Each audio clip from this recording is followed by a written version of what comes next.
সর্বস্ব দিয়ে আল্লাহর জমিনে আল্লাহর দিন প্রতিষ্ঠার কাজ করতে হবে বলে মন্তব্য করেছেন বাংলাদেশ জামাত ইসলামীর চাঁদপুর জেলার আমির মাওলানা বিল্লাল হোসেন মিয়াজি। গতকাল 31 জুলাই বৃহস্পতিবার বিকেল 4টায় কচুয়া আল ফাতেহা মাদ্রাসার হল রুমে বাংলাদেশ জামায়াতে ইসলামী কচুয়া উপজেলার কর্তৃক আয়োজিত সম্মেলনে তিনি এসব কথা বলেন। তিনি বলেন, একজন মুমিন হিসেবে আমাদের দায়িত্ব এবং কর্তব্য হলো আল্লাহর জমিনে আল্লাহর দিন প্রতিষ্ঠার কাজ করে যাওয়া। এটাই আল্লাহর আদেশ।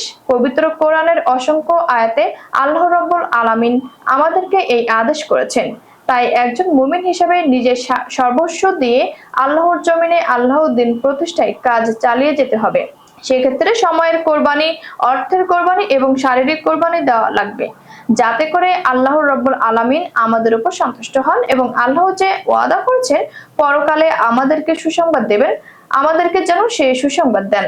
আগামী দিনগুলোতে সকল রকমকে নিজের সর্বোচ্চ দিয়ে কাজ করার আহ্বান জানিয়ে তিনি তার বক্তব্য শেষ করেন।